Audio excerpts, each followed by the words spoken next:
Hello, everybody. Hi, it's Mary Satoli from the Follow Your Bliss Foundation. I hope you all are doing really good out there today. Today's subject, this is one that is dear to my heart because I'm going through all this right now with the disability system and questioning all these things as I'm going through all of my medical records the last 2 weeks, which has been exhausting and astronomical all at the same time of just this oh my God, I cannot believe the amount of doctor bills and medical bills that I've had from this drug. And it is a big problem because my guess is, and I'm going to put a link on this below today. It's an article I found in NPR that I'm going to quote a lot of these statistics that I found on disability. This was also spawned by my conversation with Barbara, and you guys, you're going to be famous, Barbara. These guys are probably wondering, who the hell is this Barbara? Well, Barbara is someone that subscribes to my channel and that I've chatted with on Facebook, and we had our first conversation on the phone the other night, and it's enlightening to say the least. It's really good to connect with a lot of you out there to see what you're going through, and it's very validating to have this support system. Because you don't feel so alone and you don't feel quite so crazy when the doctors are trying to tell you that it's not the drug. You know now, unequivocally, I am certain that this drug, Ativan, lorazepam, which I've been on both, caused all of my health problems over the last almost 2 decades that I was on it. I was on 16 years, but I've been off working on my 1.5 years now. So, this is really frightening because according to this article in NPR, we have 14 million people a month that get disability checks in this country. That's a lot of people. And it's up considerably from 1961. Of course, we have a bigger population, which is part of the explanation, but also if you look at the statistics, the types of disabilities in this article, it's really enlightening to see that mental health disorders were on the rise by about 10%. During this time, we also had a huge release of mental health drugs on the market, which coincided with the increase of mental health disabilities. So this is costing us a lot of money, and I've said before, 1/3 of our taxpayer dollars from disability and Medicare are going in big pharma's pockets. They're not going to the people on disability to keep a roof over their head and to help them with food and basics that they need to get healthy and to stay healthy and to not be so stressed out. I know a lot of you are like I was. When I first got sick, I had no support, I had no money, I had nowhere to go. I ended up out on the streets because I had to go into a mental health shelter for a while till I could get my disability check. And then I only got, like, at the time, $550, $60, something ridiculous like that. So all of this goes into the system, folks. It's a well-oiled machine.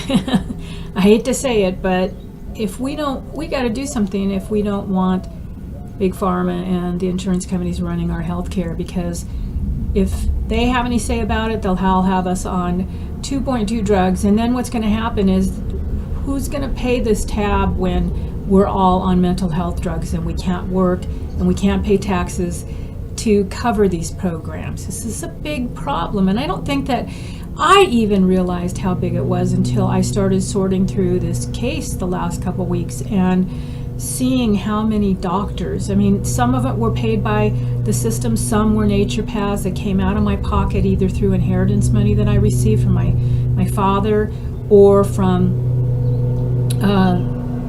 friends that have helped me pay for doctors and medical bills, because I had no clue what was going on the entire time.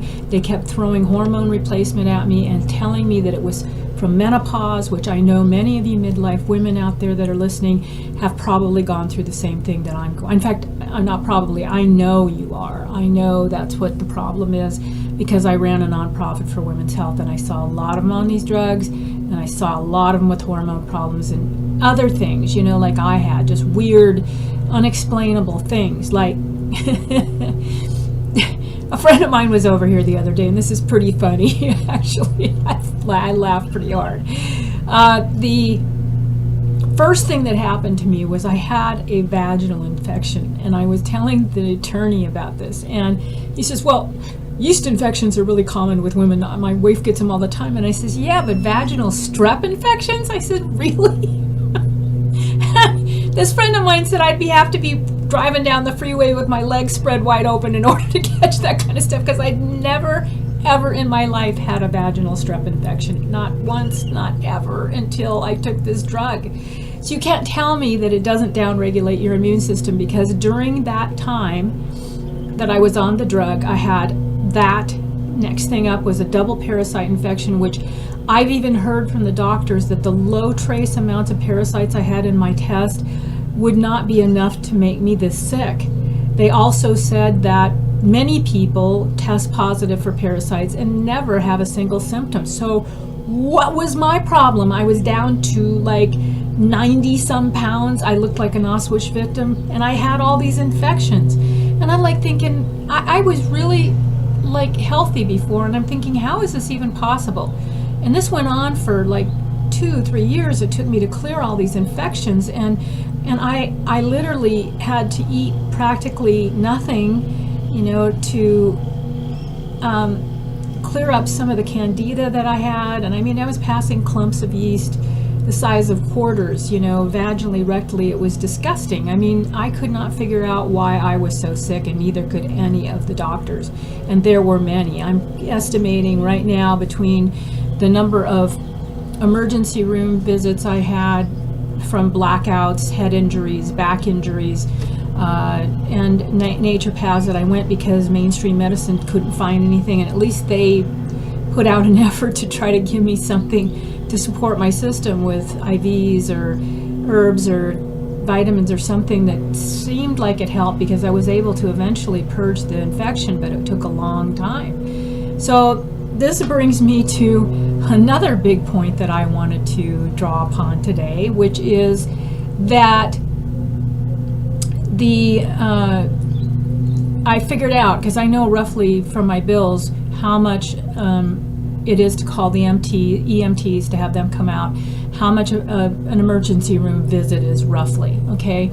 And so I estimated that approximately, if there's 14 million Americans on disability, and even if a third, okay, let's just go chintzy on this, a third, 5 million, okay, are on mental health drugs and are reacting like many of us are to being sick and having all these weird anomalies that no one can figure out. How many times have they gone to the ER or in an ambulance ride that they don't know what was wrong with them when it was actually related to these mental health drugs? And I estimated that about $360,000 just for my case alone. And that's just emergency rooms and EMTs. That is not hospital bills, doctor visits, prescriptions. It is insanity what this is costing all of us. And it's not sustainable, and there is no end in sight. So we have a problem. We all need to take accountability for our health and quit relying on the pills to save our lives. Because, and I'm not saying all pills, because I just had antibiotics 4 months ago and I was begging for them because I was deathly ill. But we have to find that happy medium of doing a little bit of research. We have the internet now, so it's like easier to find out stuff about drugs and that sort of thing. You can look it up, you can look up the side effects, that sort of thing. But honestly, when you go to the hospital, like I told you about with my episode with potassium, and they prescribed me 4 drugs I didn't need. There was no evidence I had a heart issue, but they gave me blood thinners, blood pressure medication, more Ativan, nitroglycerin, none of which I needed. I was just low in potassium, and I have really good blood pressure, and if I'd have taken any of that stuff, it would have killed me. So I can't emphasize this enough, that we just blindly trust these doctors, and most of them either don't know or they're covering their ass because they have insurance liability. So they have to offer you the drugs because the insurance companies are in bed with Big Pharma, and they're not likely to pay for those claims if someone has a problem and they haven't been given the option to take the drug.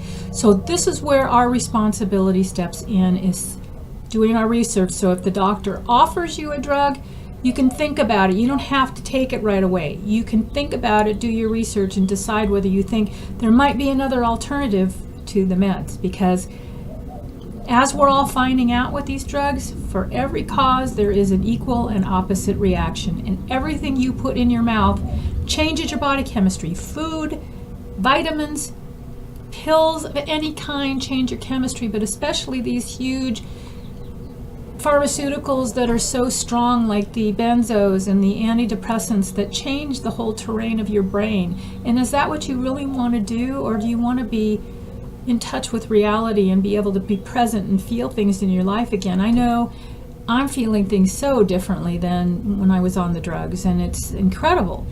So anyway, I have a tendency again to get long-winded onto a subject, in case you haven't noticed. So back to my original point. So if all these people, these 5 million people that I'm quoting, were like me and had the estimated averaged out visits to the hospital, ER, and ambulance rides because they were in panic and they didn't know what was going on, I figured that just that alone, that's not including, again, doctor bills,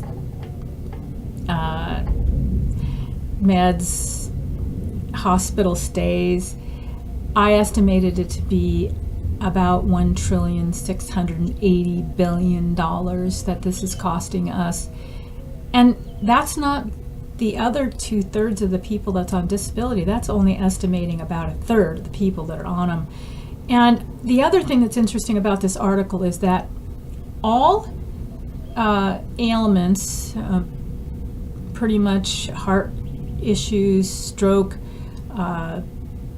diabetes even, most of these rates went down from 1961, where mental health ailments went up by 10%. The only thing else on the list that went up by more than 10% was back pain, and that went from, I think, around 10% to almost 33% in 2011. So if even diabetes only went up like 1%. So that would indicate that we're sort of getting a grip on some of these other illnesses, heart disease, even cancer, I think, stayed about the same or it went down. So why mental health disorders? Are we that stressed out? Are we that mentally ill? Or are they just trying to convince us we are to sell their drugs? Because you know what? At 22%, I think, of the disability, that's a huge number of people that are on disability for mental health issues. And mine wasn't mental health related, but kind of, because I had a skull fracture. So yeah, I was pretty loopy, you know, my brain was smashed, you know, it was like, but it was related to an actual injury. So again, bear with me on this because I'm really on a roll today. That would mean that if I was a statistic for a head injury, you know, physical injury that I got on disability for, then what about the other people that may have blacked out, broken something, hurt their back, whatever, and they were actually taking a benzo or an antidepressant or another psych med that they didn't know, and they ended up on disability for something else. So that doesn't count those people. Holy cow, I've been going through some real heavy thinking the last few days. It has spawned a lot of questions in my mind, because as I retrace my steps with my whole journey, and I call all these doctors who, maybe I'm doing pretty good. I have about 98% of the bills that are still available. Most doctors don't keep records past 7 years, so my whole journey with the Now, I was able to find a few doctors that had it as far back as 2002 that I went to, but the shelter, social services in California didn't have records. DES in Minnesota, however, did. So it kind of, I think, just depends on how neat and tidy these people are, because they don't have to keep them past 7 years. But you know how some of us are just hoarders. So I guess the medical records are no different. But thank God for hoarders, because I wouldn't have access to this stuff. So you can tell I've had some rest. I got a good night's sleep last night because I had to kind of check out from all this stuff last night and turn everything off because I was getting overwhelmed. So I wanted to share this mainly because, as again I said, after talking to Barbara the other night, we brought this up about how many of us have been in the emergency room, how many times, and they tell us nothing is wrong, but yet you are so sick and you are so freaked out and so scared and so full of paranoia and feel like you're dying. And all of you know this because most of you have been through it, that you do not make the connection between it being the drugs, because we've all accepted this legal pill popping in our society. So like me, I didn't want to believe that my doctors were giving me something that could make me this cuckoo and this sick. So I think it's time that we start questioning a lot of things when it comes to our health care. And this is not only to fix the current disability system, but my biggest concern is these little kids. I mean, they're drugging them at, I don't know, I don't have kids, but I've heard people say that like 4, 5, 6 years old for hyperactivity. I'm like, come on. If this stuff had been available when I was a kid, I would have been on like 30 drugs. No shit, I was so hyper and so crazy. That explains a lot. So I'm here to tell you that we've got a bigger problem than we even think. And I don't make light of it, but in fact I'm not at all. I don't know, like many of you, what to do. I started a nonprofit, as you know. I have the Follow Your Bliss Foundation.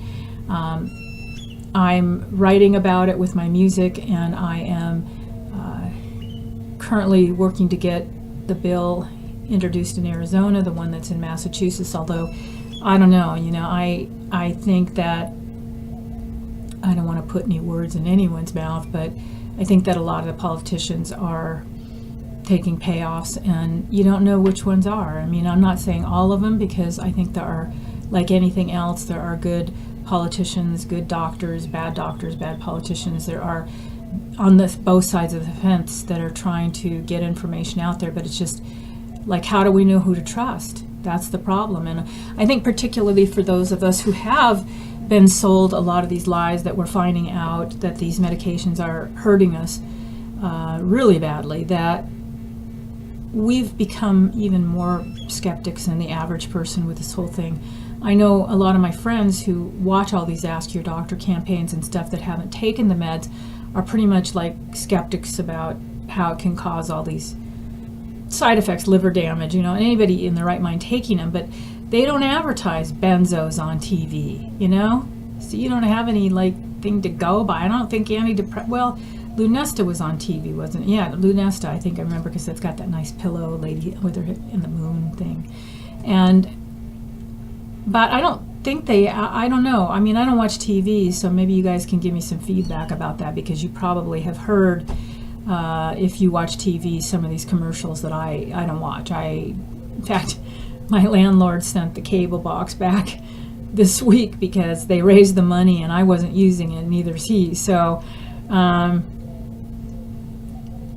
you guys can do with your mind what you want as far as what you put into it, but I don't know. I prefer to use mine to create, and so that's why I do my videos. I want to create awareness, and my blogs and my music, because it's about creating awareness and getting education out to people.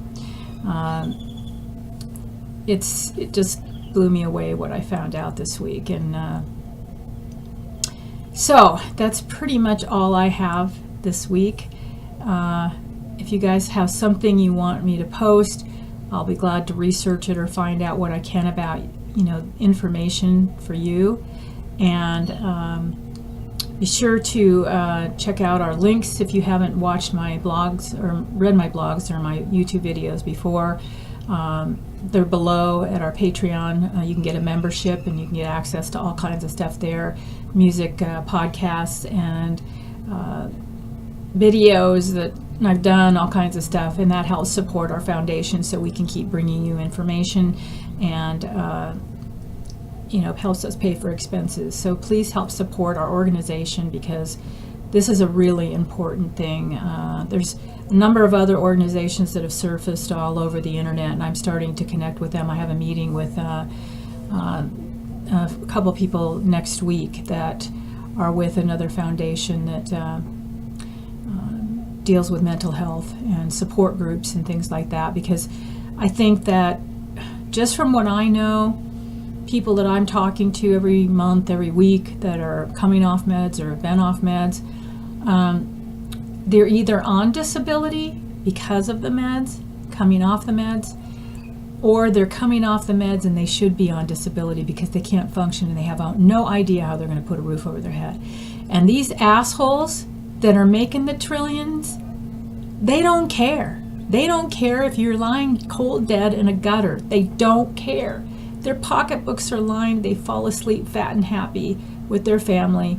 So it's up to us. It's up to us to make the changes, and that has to start with what you put in your own body. And I have opted to stay away from chemicals, solutions, as much as possible, unless it's absolutely life-threatening like my pneumonia and my thyroid medication and hormones, but they're all bioidentical, and I am getting the results. I mean, I think I told Barbara that this week that I went back on Biast estrogen. And oh my God, am I sleeping good. I averaging about 6 hours, and I know that those of you that are in tapering process, they probably don't want to hear this because I hated everybody that had a life back after when I was going through the withdrawal period, the acute withdrawal thing. It's hell, and I would probably off myself if I had to go through it again. Honestly, mine was that bad, and I'm grateful every day that I'm able to do what I can do, even though I still have some rough days with it, with the muscles. I mean, I wake up some mornings and my muscles in my hands are so tight, and I play keyboard, so it's tough because they'll be so tight that they're clenched closed, and I'll have to like slowly pry them open, and it hurts. It's painful. All of us are warriors that are enduring all this stuff because I think it's a worse kind of hell even than some types of other diseases, because at least they have a label for that, and they're starting to get a label for this. I think they call it post-acute benzodiazepine syndrome or something like that. I don't know, but it is starting to become common knowledge that about 30% of the population that takes these drugs will have these kinds of withdrawals. But still, if you haven't been through it, I don't think there's any way that you can really relate to this. It's just a difficult path to have to walk. So I wanted to share this with you today, and I'm going to keep you up to date. I will probably know more about my case sometime in the next couple of weeks. I got an email from the attorney, one of the attorney's assistants, and they're reviewing some information that I already emailed them about my case, and they would get back to me, but they're super busy because they have a whole bunch of stuff on their plate. And I'm still in the process now where I have most of the records ordered, but the hospitals, some of them they had to dig back to all the way to 2001 when I had my head injury and go through the basement, because they're not even on computer yet. They're still, that was when they were making the transition still to getting all their records electronic. So there just isn't, I would say maybe about 3 or 4 doctors that had no records that I'm not really sure where we're going to stand with all that if we can't document any of that stuff. But most of the big stuff I'm about pretty much, it's on its way. I've got some of it has already been emailed to the attorney. Some of it is sitting on my printer as we speak, and some of it is in the process of being sent. So there's a lot of stuff. And if any of you have anywhere near the medical records that I have, we're in big trouble. Because as the title to this says, if all of us are on disability, who's going to pay the bill? So it's something to think about, because there may not be many people standing, and they're going to be pretty angry when they find all this stuff out about the reason that they're paying taxes for this healthcare system. It's not going to be sustainable, and we're not going to be able to take care of our elderly if we continue to go at this rate, because I've read statistics that by 2033 that there could be no funds for these programs anymore. So what are we going to do with all these people? It's scary. It's really scary. So anyway, on that note, I hope all you guys are doing really well. My prayers go out to the people who are still tapering and going through withdrawal. If you need support, you can go to our followyourblissfoundation.org. You can contact me via email or phone. If you need support going through your withdrawal, we have taper programs, all kinds of things to help you get back to your life. It's a long journey, and it's a hard journey, and it's one that I'm really passionate about helping people with, because I had a really long haul myself, and I understand what you're going through. So take care for now, and I will see you next week, okay? And I'll have more updates. It should be interesting. Bye now.